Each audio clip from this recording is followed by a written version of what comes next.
Record vote পড়ল এবারের বাংলায়। বিকেল 5টার মধ্যে ভোটদানের হার প্রায় 90%। বাংলার সাম্প্রতিক সময়ে এই পরিমাণ ভোট পড়ার নজির নেই, বিশেষত এরকম কড়া নজরদারির মধ্যে। এর আগে পশ্চিমবঙ্গের নির্বাচনে 80 থেকে 84% ভোট পড়েছে। তবে সেসব ক্ষেত্রে ছাপ্পা, রিগিং, বুথ দখলের অভিযোগ উঠেছে। কেন্দ্রীয় বাহিনীকে কাজে না লাগিয়ে ঘটনাস্থল থেকে বহুদূরে সরিয়ে রাখার অভিযোগ উঠেছে। শাসক দল প্রায় বিনা বাধায় বুথ দখল করে একের পর এক ভোট দিয়েছে বলে সেসব ক্ষেত্রে অভিযোগ করেন বিরোধীরা। তাদের অভিযোগ, শাসক দলের কর্মীদের এই হারে ভোটদানের ফলে ভোট পার্সেন্টেজ বেড়েছে। এবারের ছবিটা কিন্তু অন্যরকম। রাজ্যের 152 কেন্দ্রে সজাগ ছিল কেন্দ্রীয় বাহিনী। কন্ট্রোল রুম থেকে পুরো ঘটনার তদারকি করেছেন রিটার্নিং অফিসার, বিশেষ অবজারভাররা। অর্থাৎ এই বিপুল সংখ্যক ভোটদান মানুষের অংশগ্রহণেই হয়েছে বলে মনে করা হচ্ছে। সাধারণ মানুষের এই স্বতঃস্ফূর্ত অংশগ্রহণে সন্তোষ প্রকাশ করেছেন মুখ্য নির্বাচন কমিশনার জ্ঞানেশ কুমারও। প্রশ্ন হচ্ছে, তাৎপর্য কোথায়? ভোটের সঙ্গে যুক্ত বিশেষজ্ঞরা বলছেন, একটা সংখ্যক মানুষ সাধারণভাবে ভোট দিতে আসেন না, ফলে ভোটের শতকরা হারও একটা সংখ্যাতেই সীমাবদ্ধ থাকে। কিন্তু যখন রাজনৈতিকভাবে কোনো বড়সড় ঘটনা প্রভাব ফেলে, তখন এই মানুষরা ভোট দিতে উৎসাহী হন। পরিবর্তনের হাওয়া উঠলে এই মানুষগুলো মনে করেন পরিবর্তন আনতে অথবা প্রতিবাদ জানাতে এবার ভোট দেওয়া প্রয়োজন।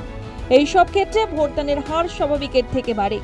অনেক রাজনৈতিক বিশ্লেষকের মতে এইবার বাংলায় একটা পরিবর্তনের আবহ ছিল।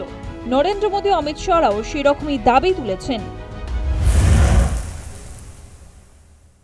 तक की जो मुझे जानकारी मिली है, मतदान भी पुराने सारे रिकॉर्ड तोड़ रहा है। पहले भी हमने देखा है, देश में जहां जहां भारी मतदान हुआ है, वहां बीजेपी को प्रचंड विजय मिली है।